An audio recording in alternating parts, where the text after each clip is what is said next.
Itu gaya Roy Suryo. Oke. Jadi dia punya gaya itu mengaburkan kita punya keyakinan diri kita, kemudian agitasi, Oke.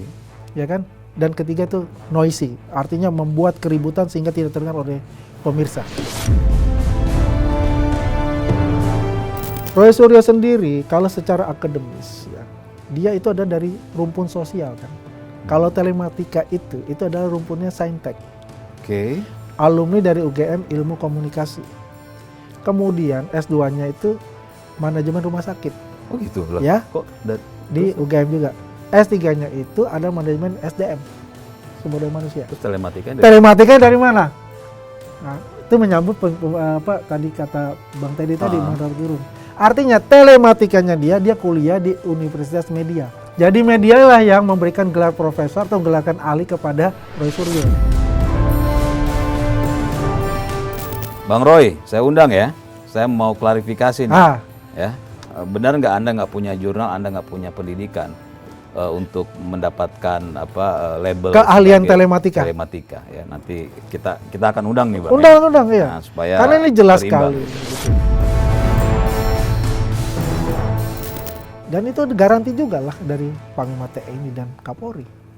Kan Oke. begitu. Ini baru tahu saya nih. Berarti Mas Gibran berani mengatakan ya silakan Pak Prabowo kita bisa handle itu. Ini informasi baru nih Bang. Saya baru tahu juga nih. Ini kan banyak narasi-narasi juga yang mengatakan dia nggak bisa bahasa Inggris. Aduh, sontoloyo banget. Gambar itu sudah menceritakan bagaimana beliau tertawa dengan Perdana Menteri Australia. Karena mereka hanya tahu in front of, di depannya aja panggung itu. Bagaimana di belakang panggung? Nah. Mereka tidak tahu. Yang namanya reshuffle itu, apakah Mas Gibran tidak dilibatkan? Dilibatkan. Teroris loh Bang. Teroris itu artinya Tifa, Roy, dan Rismon. Gitu loh.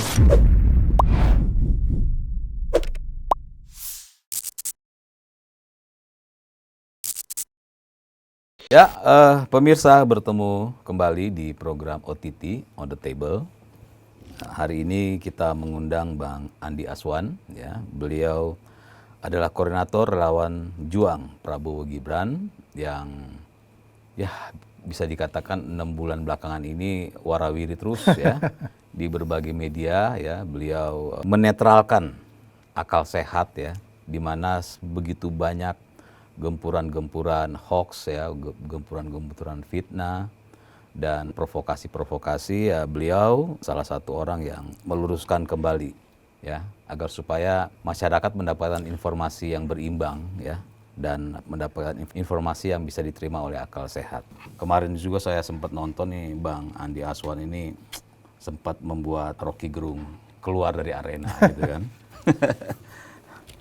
Bang, makasih ya udah datang ya. Saya justru terima kasih sekali ini sama OTT. Wah, ini salah satu podcast yang memang harus ditonton oleh seluruh masyarakat Indonesia sehingga mendapatkan pembelajaran yang seimbang ya dengan podcast-podcast yang lainnya juga. Dan ini saya berhadapan salah satu legend nih. Mr. Teddy, kita panggil Bang Teddy ini, luar biasa. Terima kasih Bang Teddy. Ya siap Bang. Bang Vincent juga di sini, terima kasih banyak Bang Vincent. Bang, Ya. ini penonton kita itu rata-rata kalau nonton kita ini mereka ingin mendapatkan informasi yang nggak sepotong-sepotong. Siap. Artinya kita pengen tanya nih ya, saya mengklaim lah mewakili penonton kami ingin mendapatkan update terbaru ya dari perkembangan dalam tanda kutip lah kasus ijazah Pak Jokowi dan sekarang merembet ke ijazah Mas Gibran gitu kan.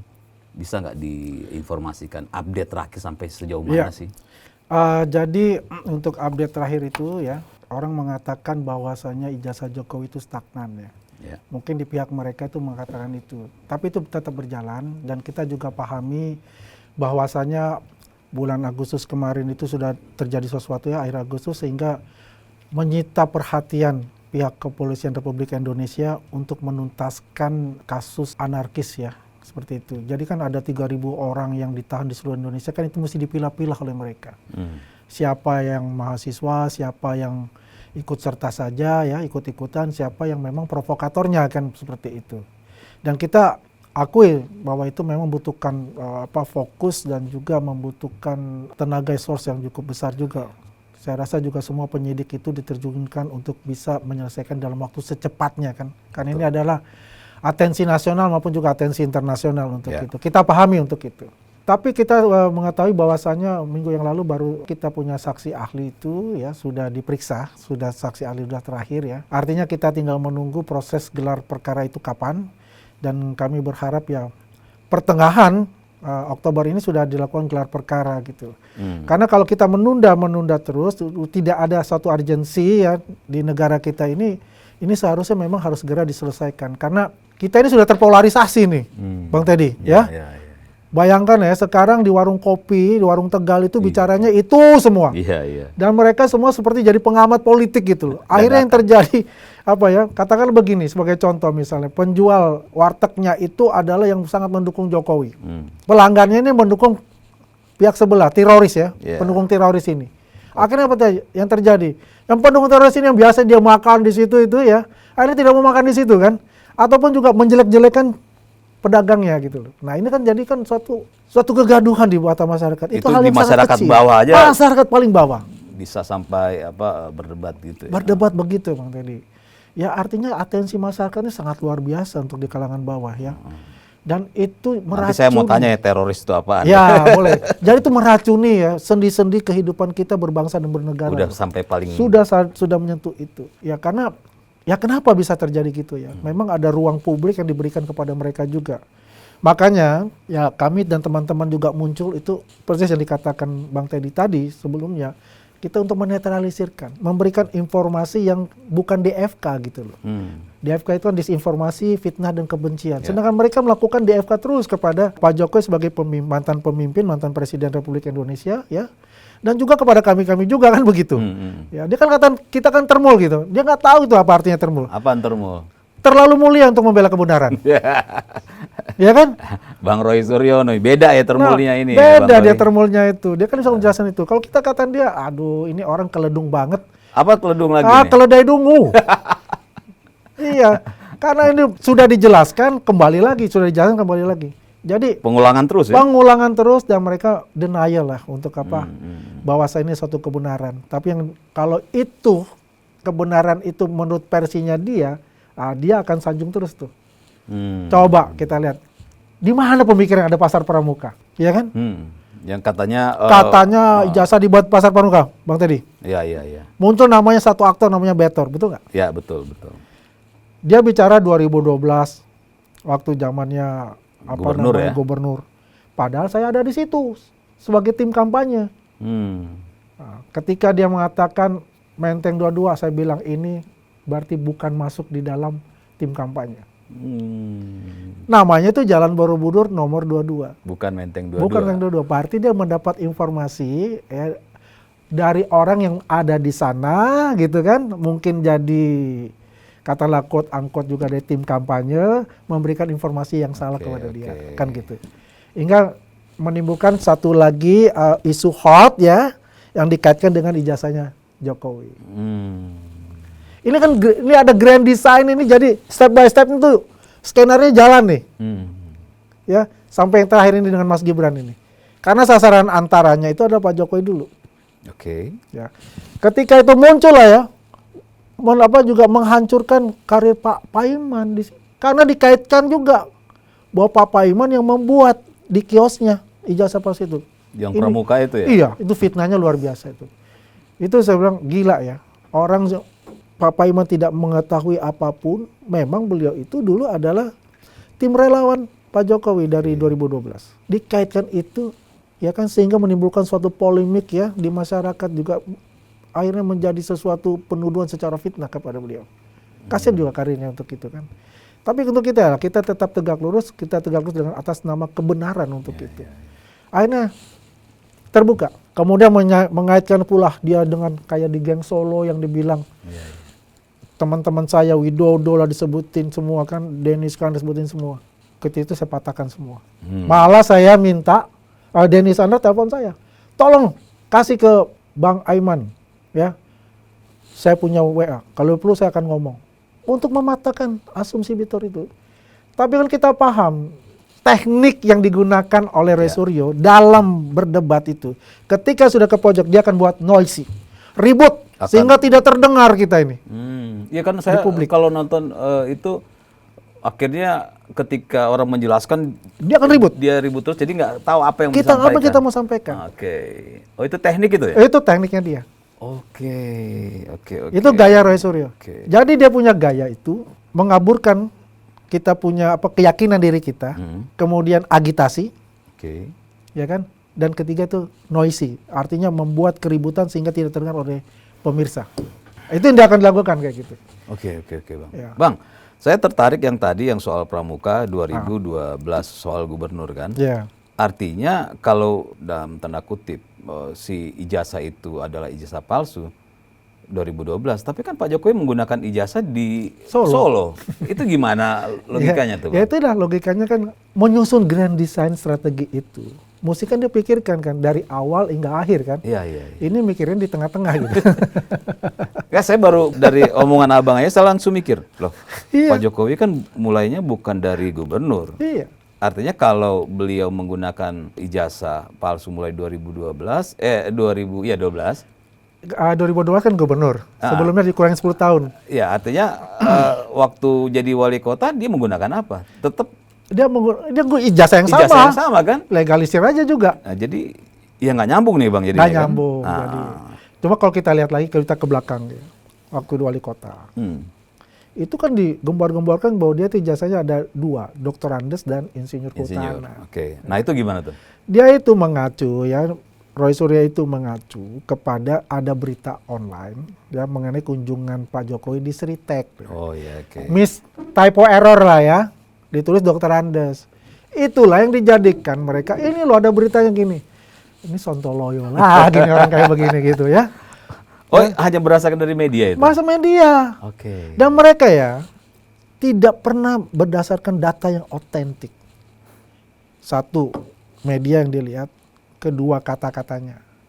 Dan orang itu tidak kompetensi untuk berbicara itu. Oke, berarti Roy Suryo itu bisa mempidanakan Rocky Gerung karena Rocky Gerung bukan profesor, ditulis media profesor. Nah, kan lucu kan? Gimana tuh? Sebegini ya, sebetulnya ya pengucapan katakan profesor sama lah kayak si Roy Suryo kan, ahli telematika. Ya, Roy Suryo sendiri kalau secara akademis ya, dia itu ada dari rumpun sosial kan. Kalau telematika itu adalah rumpunnya Saintek. Oke. Alumni dari UGM Ilmu Komunikasi. Kemudian S2-nya itu manajemen rumah sakit. Oh gitu loh. Ya. Kok Di UGM juga. S3-nya itu ada manajemen SDM. Sumber daya manusia. Terus telematika dari mana? Nah, itu menyambut apa tadi kata Bang Teddy tadi, Bang Rocky Gerung.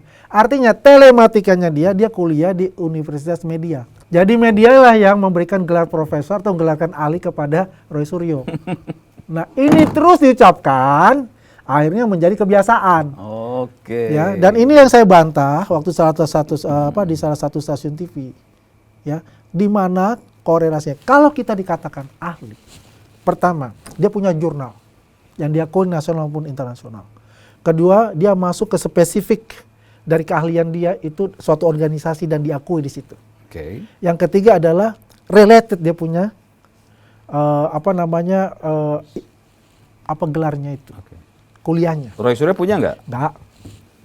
Bang Roy, saya undang ya. Saya mau klarifikasi nih. Ya, benar nggak Anda nggak punya jurnal, Anda nggak punya pendidikan untuk mendapatkan label keahlian telematika. Telematika ya. Nanti kita akan undang nih Bang. Undang ya. Nah, supaya karena ini jelas sekali gitu loh. Kalau kita bicara telematika, kita berbicara tentang informatika. Kalau dia katakan ya saya ahli karena saya bisa dipanggil kepolisian ya sebagai ahli untuk mengecek apakah ini foto ini. Di zaman itu zaman entertainment ya. Zaman entertainment. Apakah foto ini benar asli punya dia kan gitu? Itu zaman lagi hahaha-nya kan? Iya, adalah itu. Adalah kan itu kan? Ya saya. Seperti itu. Kita mengenal beliau ketika nonton entertainment. Entertainment gitu loh. Dan banyak yang salah, ada beberapa kasus malah dia digugat. Nah, makanya ini jadi lucu lah buat saya. Semua mereka mengaku bahwa seorang ilmuwan, tiga-tiganya ini apalagi gitu. Oke. Dan saya selalu katakan menurut mereka bukan seorang ilmuwan. Karena seorang ilmuwan yang tadi kriteria tadi masuk dalam sisi itu. Dapat dipastikan mereka nggak punya itu. Nggak punya. Oke. Lanjut, Bang. Kalau update untuk urusan Mas Gibran gimana nih, Bang? Ya, jadi kan Karena kan akhirnya sudah berpindah nih. Nah, ini bukan berpindah. Oke. Ini adalah integrate. Oke, integrate. Ya. Dari nanti udah ijazah ya kan. Kemudian kan ijazah terus ada skripsi gitu kan. Diulik-ulik lagi terus masuklah ketika ini sudah barang ini tinggal kita ada ketok palu dari kepolisian, kita cari lagi lain. Oke. Akhirnya muncullah dengan ijazah Gibran. Muncul lagi seorang aktor baru yang disiapkan oleh mereka. Namanya Subhan Palal. Oke. Ya kan? Yang menggugat 125 triliun. Iya, 125 triliun. Gila Ted, ya 125 triliun Ted. Coba kalau dibeliin cendol tenggelam di Jakarta Ted. Ya kan? Gila nggak? Ketika saya bertemu dengan dia, saya tanyakan apa motivasi dan apa Abang ketemu ya sama Pak kali. Subhan ini ya? Nah, Oke. Terus gimana? Ada mungkin 2 kali, 3 kali. Apa yang di... Saya tanya, apa motivasinya? Nggak bisa jawab. Kemudian, apa datanya? Wah, itu materi saya. Lalu. Terus saya tanya, yang ketiga, apa sih menurut undang-undang KPU itu? Ijazah kan minimum SMA dan setara. Ya. Di mana tidak setaranya? Mas Gibran ini lulusan luar negeri, lulusan Singapura. Pak Prabowo itu lulusan luar negeri, ya, dari SD sampai SMA. Di mana perbedaannya? Pak Prabowo dia nggak bisa jawab. Oke. Ya. Nah Gibran, mestinya itu harus SMA Indonesia. Kemudian setaranya itu apa? Paket C. Gue bilang, innalillahi wa inna ilaihi raji'un. Bang, kalau pakai logika begitu berarti harusnya kalau mau digugat itu begitu banyak pejabat negara kita, begitu banyak anggota dewan kita yang lulusan luar negeri, itu beliau kenapa nggak lakuin aja itu? Ya kan karena kan memang sasarannya utama siapa? Kali ini kan begitu. Oke lah dia bilang katakanlah, gua nggak punya ijazah ya. Pernah nggak mereka sekolah di luar negeri? 1 poin. Pernah nggak melihat kurikulum pendidikan katakanlah di Singapura? Mengirimkan anaknya di Singapura misalnya. Ya. Pernah nggak dia pelajari itu sebelum dia mengajukan gugatan itu? Berarti kan ini memang sudah disiapkan gitu. Pak Subhan ini bukan lulusan luar negeri? Bukan. Dia sebetulnya lulusan UI. Ya. Tapi begini, dia ini dulu adalah mantan caleg Partai Demokrat. Oke. Ya. Yalah, Roy Suryo pasti kenal banget lah. Oke. Oh iya. Korelasi kan ada kan gitu loh. Ya kalau korelasi politiknya ya biar publik yang menilai gitu kan. Ya. Ini pertemanan dulu lah. Ya pasti ada inilah. Oke. Ya. Kan seperti itu. Kalau enggak, saya tertarik abang ngomong tadi bahwa seseorang itu kalau mau menggugat sesuatu paling enggak dia tahu lah bagaimana sekolah apa di sana. Betul. Rismon gimana? Rismon kan lulusan luar negeri juga. Berarti dia tahu dong. Jadi begini, saya penasaran pertama itu ketemu dia itu, kok dia bilang lulusan Yamaguchi, gitu kan? Seseorang yang kuliah di Jepang, Bang Teddy, itu budaya Jepang itu pasti akan masuk ke dia. Coba, budaya antri, budaya berbicara, itu beda. Orang Jepang tuh nggak pernah mau teriak-teriak, nggak pernah akan menyalahkan orang langsung di depannya, nggak. Ya, mereka nggak pernah begitu. Karena begini, ya saya pernah Jepang ya. Jepang begini, adatnya begini. Nanti penonton bilang, Bang Andi ngomong-ngomong soal Jepang kayak sok tahu soal Jepang aja. Ya, emang apa-apa. Enggak, Bang Andi emang di Jepang pernah? Pokoknya udahlah, kan dibilang sombong lagi kan? Gak apa-apa Bang. Enggak, yang penting aku beginilah, aku paham budaya dan bahasa sastra Jepang. Ya, kalau saya simpulkan, dan saya juga mempelajari itu. Abang mempelajari, abang pernah di sana? Pokoknya pernah lah. Ya. Oke, siap, lanjut. Aja, ya. Jadi budayanya itu adalah budaya yang mengerti perasaan orang. Ketika kita mengucapkan sesuatu itu, kita harus memikirkan, apakah perkataan saya ini menyakiti hati mereka enggak? Budaya Jepang. Semua orang yang kuliah di Jepang, pertama kan dia harus belajar bahasa Jepang. Tidak ada yang nggak bisa bahasa Jepang ketika dia, apalagi mendapatkan namanya Mombu Gakuso atau Max. Itu adalah beasiswa dari pemerintah Jepang. Syaratnya harus bisa bahasa Jepang? Harus bisa bahasa Jepang. Rismon bisa dong? Taunya Uso. Tahu nggak Uso? Bohong doang taunya. Lanjut Bang, sorry saya katakan gitu ya. Saya bukan oke, lanjut.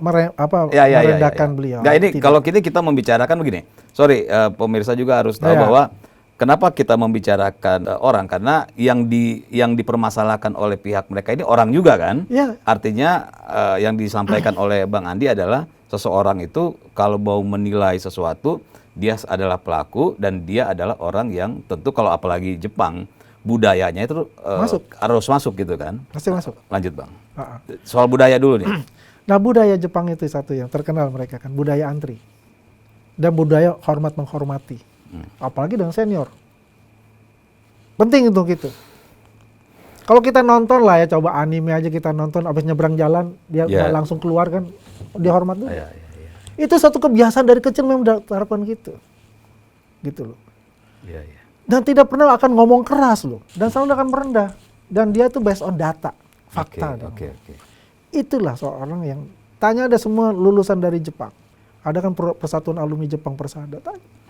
Mereka akan mengatakan demikian gitu. Nah itu terheran-heran. Nih teman-teman dari diaspora Jepang nih melihat gaya Rismond itu. Dicek lah kan, dicek lah semua kan. Jaringan-jaringan kita kan, PPI Jepang apa kan, cek. Wah bahaya saya bilang ini orang. Apalagi kejebaknya dia itu di suatu podcast ditunjukkan kan. Tak di jasa saya. Langsung kena. Kok kena apa maksudnya? Palsu. Tunggu Bang. Bang, gini nih. Sorry nih. Rismond dan kawan-kawan ya meyakini bahwa ijazah Pak Jokowi palsu. Mereka bicara di media bahwa ijazah Pak Jokowi palsu. Sekarang Abang Andi bicara bahwa ijazah Rismond itu palsu. Artinya Abang bisa menjelaskan bahwa itu palsu. Ya, saya jelaskan begini. Ya, ketika dimunculkan katakan bahwa dia ijazah dia itu, kenapa saya katakan palsu? Di Jepang itu tidak ada ijazah ataupun sertifikat itu warnanya putih, kayak HPS. Gitu. Semuanya warnanya kuning karena itu kertasnya tersendiri, khusus kalau sertifikat apa. Satu itu. Yang kedua, huruf kanji itu ketahuan. Karena huruf kanji itu ada ukurannya, size-nya, ya kan? Tata letaknya, termasuk stem universitas misalnya. Itu ada tata letak. Yang lebih parah lagi adalah nama rektor, prinsipal. Di ijazah asli tidak ada tuh nama prinsipal dicantumkan. Tapi yang di ego itu bahasa Inggris, sertifikatnya itu ada. Dicantumkan prinsipalnya. Dan prinsipalnya itu jauh berbeda. Udah pensiun, tahunnya beda, tahun dia lulus, dia cantumkan nama itu. Itu secara kasat mata Abang langsung bisa melihat bahwa ini palsu? Iya. Bagaimana tanggapan Rismond? Gak bisa ngomong. Kenapa dia bisa ngomong? Saya bukakan di publik, di Rakyat Bersuara. Apa dijawab? Apa? Gak bisa ngomong. Pucat mukanya. Apalagi kemarin di ILC, ya, sama Profesor Kiki. Waduh, luar biasa tuh Profesor Kiki. 30 tahun dia di Jepang. Dia mengkonfirm omongan saya. Semua ijazah sertifikat warnanya kuning. Sampai hari ini ijazah keluar besar kuning? Sama, kuning. Nanti saya kirim, ya bisa tayangkan ntar. Oke, siap. Nanti kita tayangkan. Enggak, artinya gini, bisa aja kalau orang yang nonton bilang, nah kan itu kalau zaman sekarang mungkin atau 20 tahun lalu kan udah berubah. Saya punya ijazahnya itu yang hampir sama tahunnya. Dan ada surat dari Yamaguchi University itu, ya, ke salah satu dosen UGM itu, dia tidak pernah menerbitkan ijazah seperti punya Rismond. Itu udah mengkonfirm semua. Cuma belum ada aja yang mempermasalahkan. Nah, coba dicek di ini juga yang dia katakan dia punya hak paten. Hak paten dia ditolak. Oh gitu. Hak paten apa nih? Ya kan dia katakan kalau kita mau kuliah di Jepang harus mempunyai hak paten. Itu bukan harus mempunyai, itu salah satu bagian saja. Coba saya mau kuatin lagi nih Bang. Artinya orang yang kuliah di sana, apalagi dapat beasiswa, salah satu syaratnya harus bisa bahasa Jepang. Itu salah satu syaratnya. Gini, jadi dia akan mendapatkan kursus bahasa Jepang. Oke. Dia nggak bisa nih bahasa Jepang, tapi dia ke sana dia akan mendapatkan kursus bahasa Jepang. Artinya berapa tahun di sana? Setahun bahasa Jepang. Ya dia kuliah beberapa tahun di sana, otomatis kan ya sudah bisa lah Udah bahasa otomatis, Jepang. bayangkan ya. Karena pelajaran pakai bahasa Jepang. Ada dua, Oke. ada bahasa Jepang atau pakai bahasa Inggris. Oke. Ya, jadi begini, kalau di Jepang 2 tahun untuk S2, katakanlah 4 tahun untuk doktoral, berarti 6 tahun. 6 tahun. Plus 1 tahun bahasa Jepang. Kan 7 tahun. 7 tahun. Ada nggak orang nggak bisa bahasa Jepang? Nggak mungkin lah, Bang. 7 tahun. Nggak mungkin Nggak lah. mungkin kan? Iya. Apalagi berinteraksi terus kan. Iya. Oke. Ya, artinya nanti siapa tahu Bang Rismon juga mau hadir. Bang Rismon dan Bang Roy di sini kita ingin mendudukan dua belah pihak ya. Jadi jangan takut untuk hadir di sini karena ya Harus hadir dong nih, top nih, on the table nih. produser kita udah menghubungi belum nggak bisa? dijawab nih sama beliau nih. Oke, lanjut Bang ya. Saya mau ke Mas Gibran nih, kan Mas Gibran beberapa hari lalu itu dari MDIS ya, Oke. ya, sudah menyatakan bahwa ya Mas Gibran memang Kuliah. di sana Iya. gitu kan. Nah, ini sudah sampai sejauh mana ya, tolong diupdate proses hukum yang sudah berjalan kan untuk urusan Mas Gibran terkait laporan penggunaan ijazah palsu juga kan. Nah, Subhan Palal itu ya, Iya, laporan Subhan Subhan Palal Palal itu. itu, laporan perdata itu. Perdata itu. Jadi begini, Mas Gibran dia nggak melaporkan, dilaporkan. Dilaporkan kan Ya, ya. dilaporkan. Dari defense ya, Oke. artinya pasif. Oke. Semua pertanyaan-pertanyaan itu kan dijawab, ya kan. Selama ini kan mereka menggambar-gemborkan bahwa ijazah Gibran itu tidak mempunyai ijazah 1 SMA. Ya, jelas. Kedua tidak kuliah. Kuliah. Terus lucu kali ya, macam-macam lah ya berita-berita itu ya. Akhirnya kan terjawab oleh MDIS. Ya. Ya, mengatakan memang berkuliah di MDIS di Singapura dan lulus dari University Bradford. Saya mesti jelaskan juga, MDIS itu adalah Management Development Institute of Singapore. Suatu lembaga berdiri 1956 ya, tertua tuh di Singapura. Nah, di Singapura itu kalau swasta ya itu dia berafiliasi kalau untuk S1-nya dengan universitas di luar negeri. Oke. Ya. Salah satu contoh misalnya Sunderland University yang di MDIS ya. Kemudian ada Bradford University, MDIS itu. Nah, tergantung dari nanti mahasiswanya itu mau ngambil S1 di universitas yang mana. Oke, paham. Ya kan? Kalau nggak salah ada 100-an lebih universitas di luar negeri itu berafiliasi dengan perguruan-perguruan tinggi swasta yang ada di Singapura. Jadi, untuk menghemat biaya, daripada mereka nanti tinggalnya di Inggris, di UK itu lebih besar, yang mereka lebih condong ya tinggal di Singapura. Kenapa? Bahasanya juga bahasa Inggris. Iya kan? Walaupun Singapura Inggris kan. Itu tetap bahasa Inggris Iya, dipakai. iya. Dosen-dosennya qualified-nya juga dosen-dosen dari Inggris, dosen dari Bradford ataupun dosen yang ditunjuk oleh Bradford. Iya, betul.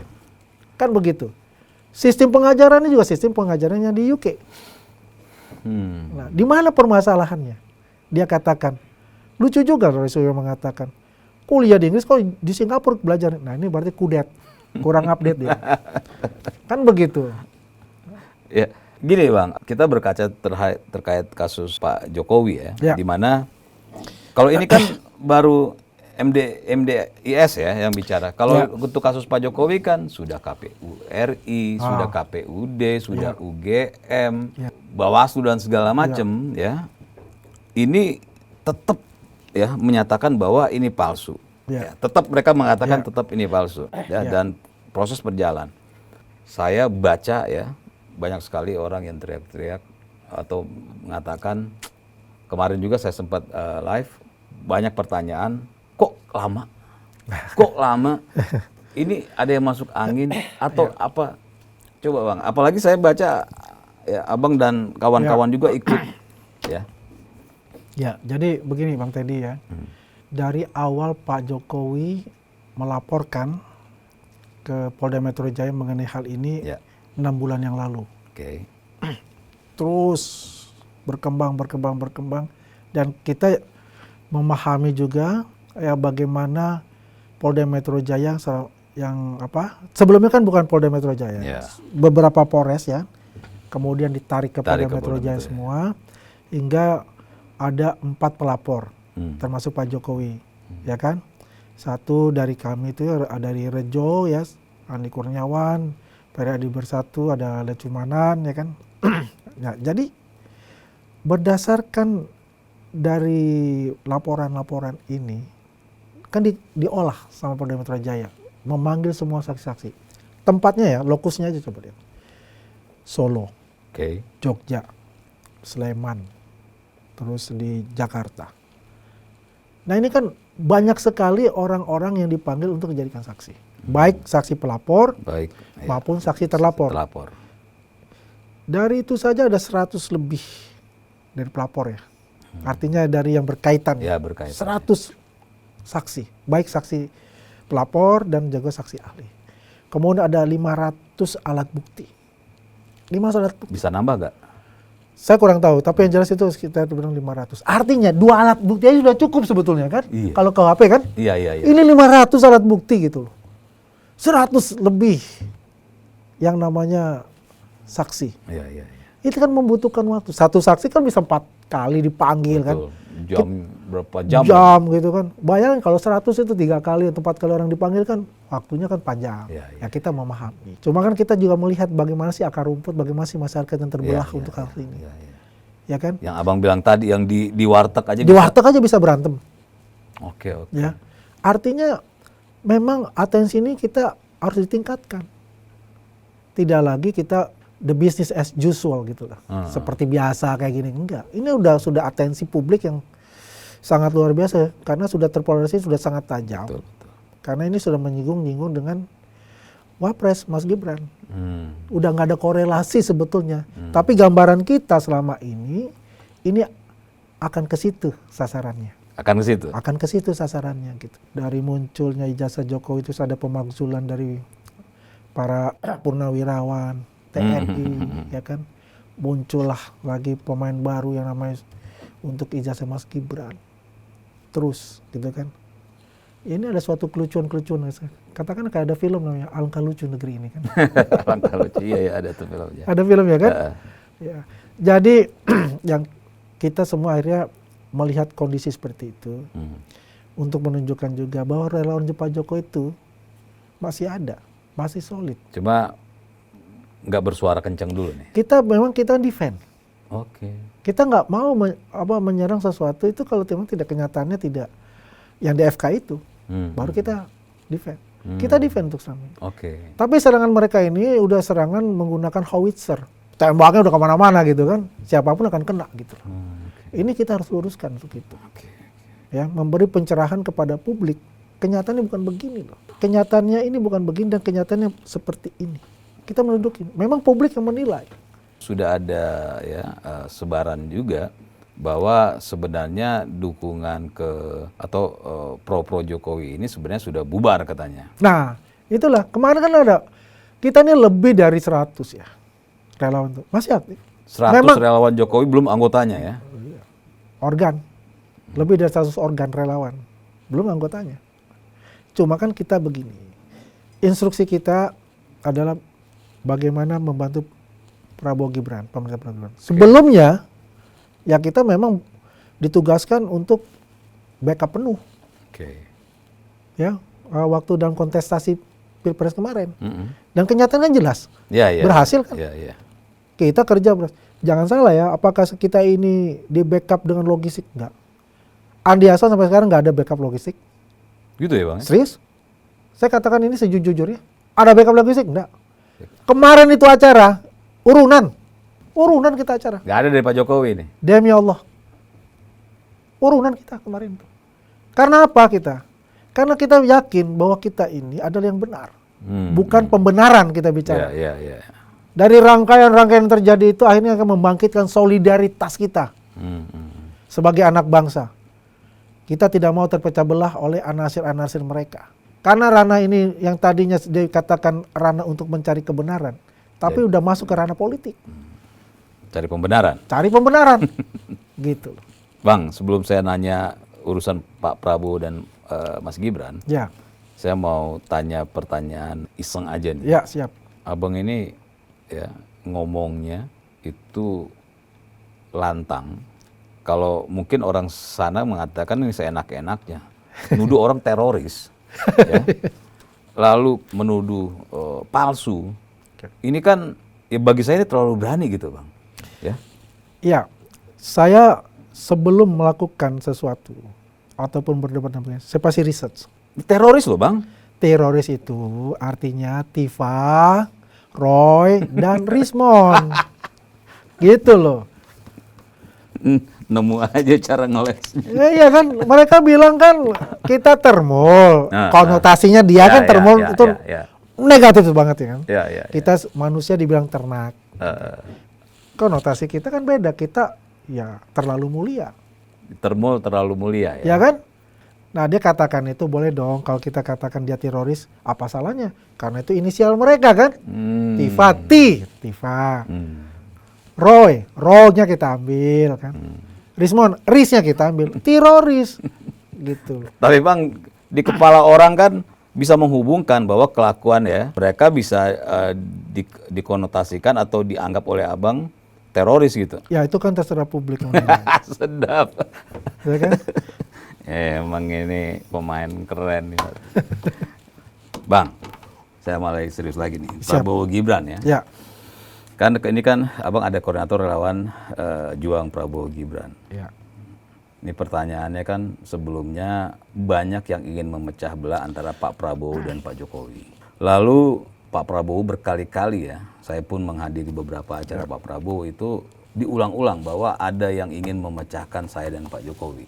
Nggak berhasil, akhirnya mulai masuk nih bahwa terjadi perpecahan Pak Prabowo dan Gibran.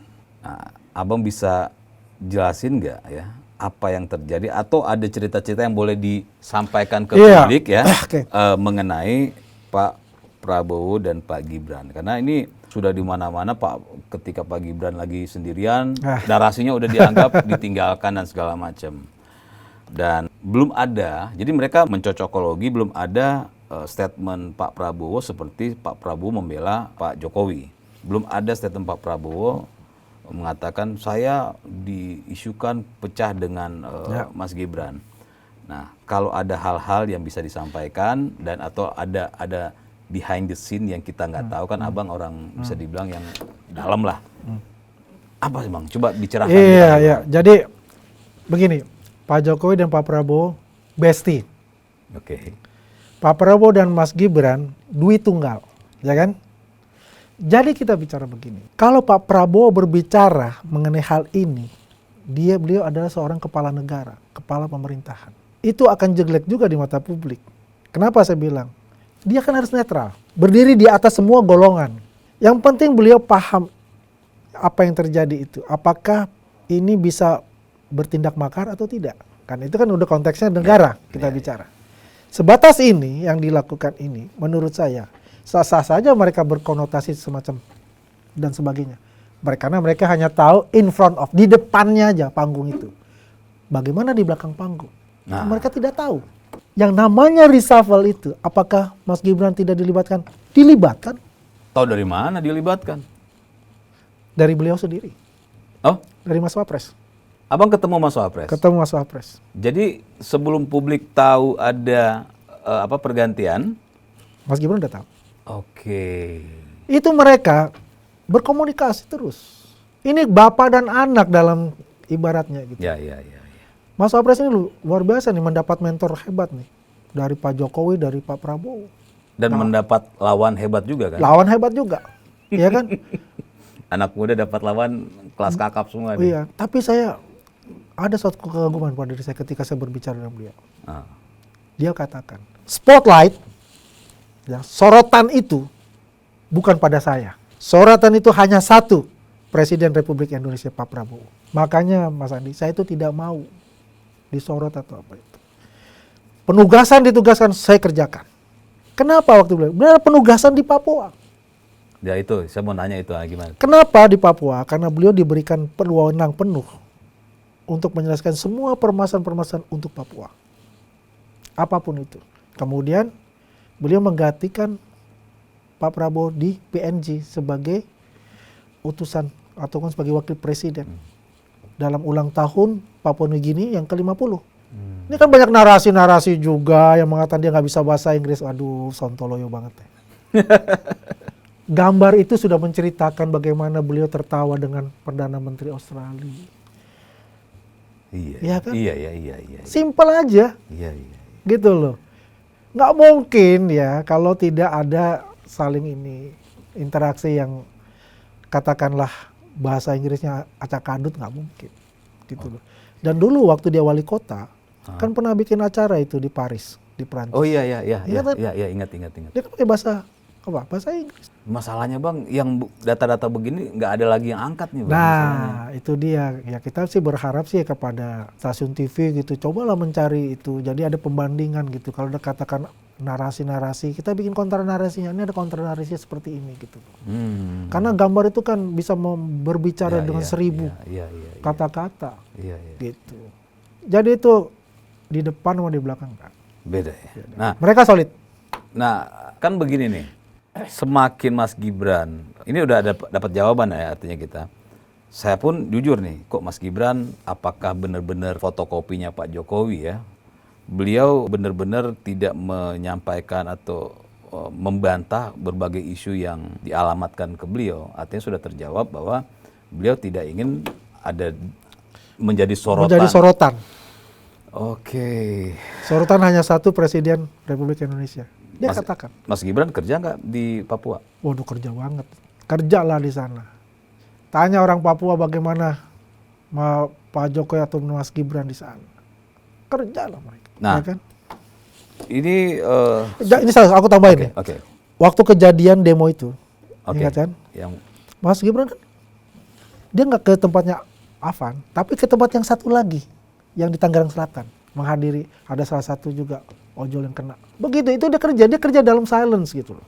Dalam keheningan tuh dia bekerja. Pak Prabowo ke Afan, ya almarhum Afan. Mas Gibran Ke satu lagi, ojol juga di Tangerang Selatan. itu kan ada pertanyaan tuh Bang, ketika lagi huru hara negara lagi begini, terus Pak Prabowo tiba-tiba berangkat. Ya, jadi begini. Kalau dari konteks ketatanegaraan kita lihat, ada presiden, ada wakil presiden. Ketika presiden dalam situasi genting dan dia harus keluar negeri, memang sangat-sangat diperlukan, sangat urgent, pasti berdiskusi dengan wakil presiden. Menanyakan, apakah saya bisa untuk berangkat meninggalkan republik ini, menghadiri acara tersebut, situasi bisa cooling down dan situasi bisa aman, tentram? Kan pasti berdiskusi. Iya. Secara logika aja kita Ya bicara. kan karena kalau Pak Presiden pergi ya Ya, otomatis. otomatis dong. Ah. Dan itu diamini. Mas Gibran menyatakan, Ya, diskusi. wow. Artinya ketika lagi chaos dan segala macam kan ada banyak yang nuding Pak Prabowo kan. Artinya Mas Gibran ya dalam tanda kutip menggaranti bahwa ini oke, baik-baik saja. Pak Presiden bisa berangkat ke Cina. Sebegitu berani ya Mas Gibran mengatakan seperti itu? Bukan sebegitu berani. Artinya memang satu tanggung jawab dia sebagai wakil presiden ketika presiden tidak ada di Indonesia. Kan begitu. Iya. Kemudian pasti juga berdiskusi dengan Panglima TNI, Ya, itu berdiskusi dengan Kapolri, ya kan itu pasti terjadi seperti itu, Pasti. ya kan? Dan itu garansi juga lah dari Panglima TNI dan Kapolri, kan Oke. begitu. Ini baru tahu saya nih. Berarti Mas Gibran berani mengatakan ya silakan Pak Prabowo kita bisa handle itu. Ini informasi baru nih Bang. Saya baru tahu juga nih Bang. Ya makanya saya juga kan, ya saya mestinya kan kayak diskusi di sini kan ini untuk publik biar lebih mengetahui yang lebih jelas. Saya bicarakan ini karena ini konotasinya mereka ini memang bertujuan untuk memisahkan. Ya kan sasaran utamanya kan Gibran dimakzulkan, Ya. kan begitu. Ya. Tapi saya harus menjelaskan kepada publik hubungan antara presiden dan wakil presiden Pak Prabowo dengan Mas Gibran itu sangat solid, bapak dan anak udah. Itu. Percaya sama itu saja ya, jangan percaya sama yang lain gitu kan. Yang ingin mencoba ya memecah belah anak bangsa ini. Nah, masalahnya ini Bang. Saya sempat ya, tapi saya akhirnya mencoba untuk menelaah sedikit ya. Ala-ala lah. Ya.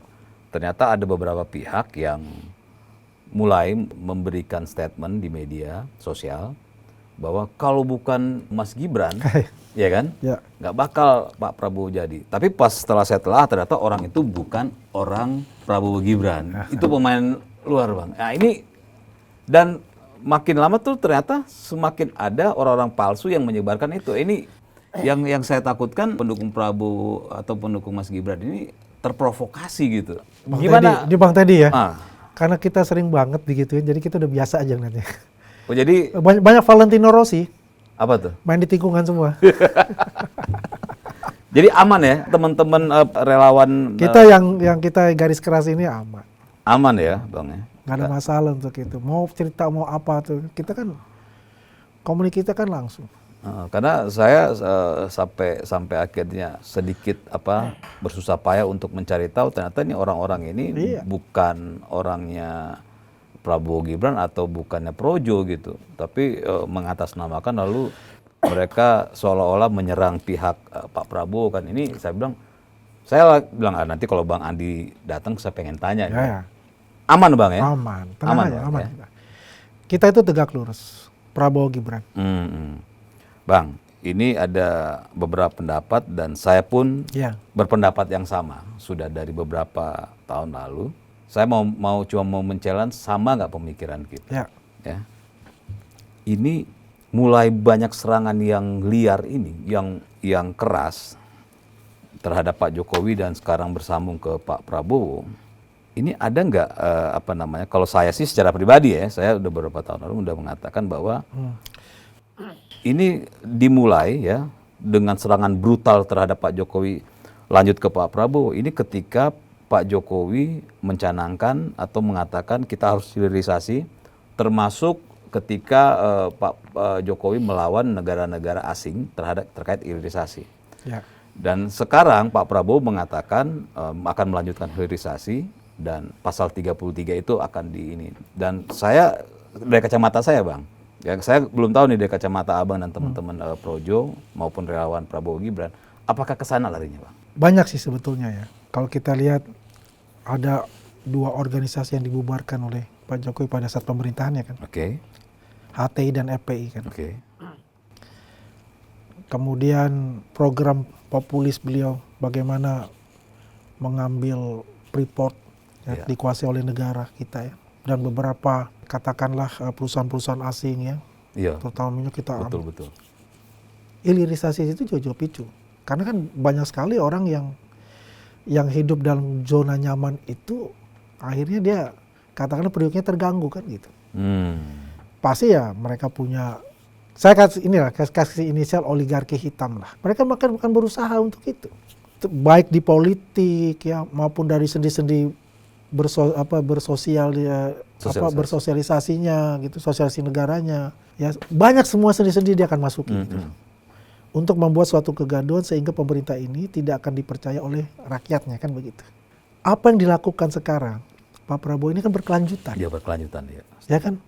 Program yang dicanangkan oleh Pak Jokowi pada saat itu adalah bagaimana menempatkan program fondasi infrastruktur. Coba, adakah presiden sebelumnya bisa memberikan harga bensin yang sama di Pulau Jawa dengan Papua? Belum sih. Belum ada. Bagaimana jalan Papua itu dibangun sebegitu masif? Kenapa? Kita ingin melihat bukan Jawa sentris, kita ingin melihat Indonesia sentris. Kan selama ini kalau di timur itu kita ini terbelakang dengan bagian barat dibilang. Semua padahal hasil bumi kita luar biasa menyumbang untuk republik ini. Kenapa daerah kita ditelantarkan? Kan selalu digaungkan itu. Iya. Dan ini digaungkan ini yang hingga menimbulkan ada suatu organisasi tanpa bentuk itu untuk memprovok ya daerah itu. Ya kan coba muncullah OPM dan sebagainya kan. Nah inilah yang kita inginkan bahwasanya berkelanjutan ini untuk menyongsong 2045. Nah kalau konteks geopolitik internasional dijalankan Pak Prabowo itu ya bagaimana tidak lagi berkaca kepada Amerika misalnya. Eropa Barat misalnya. Masuklah ke BRICS gitu kan. Ya. Sebagai katakanlah ya mungkin untuk bisa menetralisir ini gerakan-gerakan dari Eropa katakanlah dan gerakan dari Amerika terhadap negara-negara yang produsen misalnya. Masuk di situ. Nah ini kan suatu kalau Amerika wah ini tantangan besar buat kita, ini bahaya nih. Karena ini semua nih penduduk yang terbesarnya ada di BRICS nih. Iya, iya. Kalau digabungkan kan market besar. Market besar, benar. Market besar, kemudian sumber daya di sini juga besar.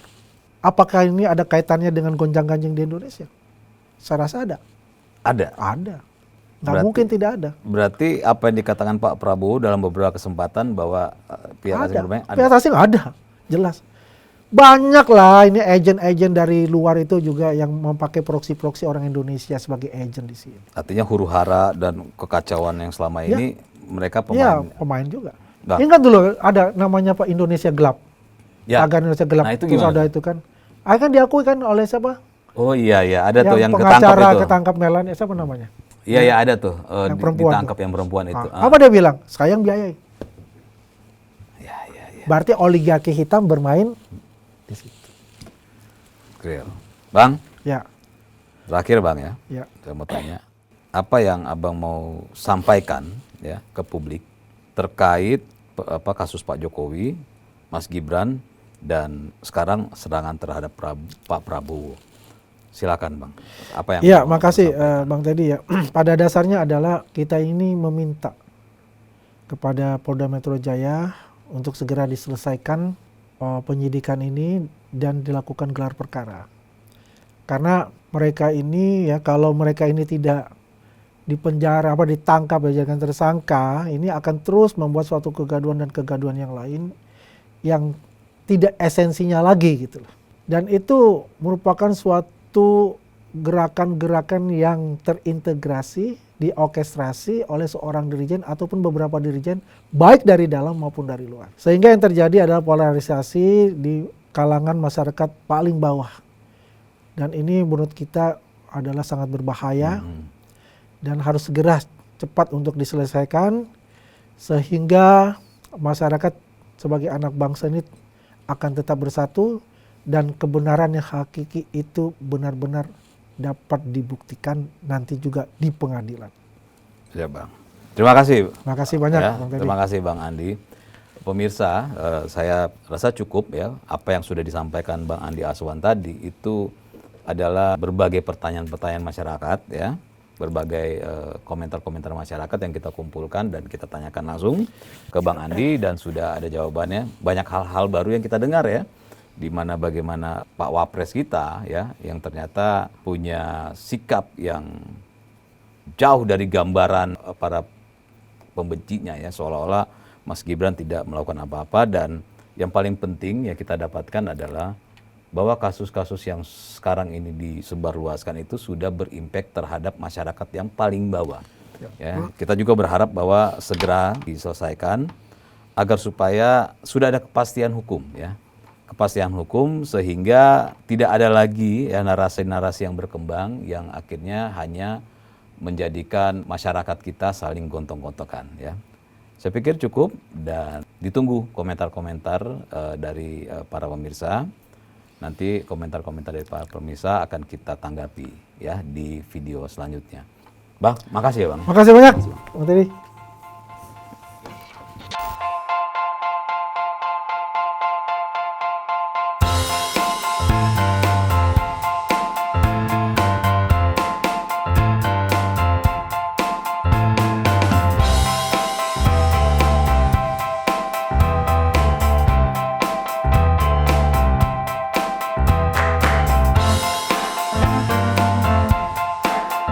Tiga, dua, satu.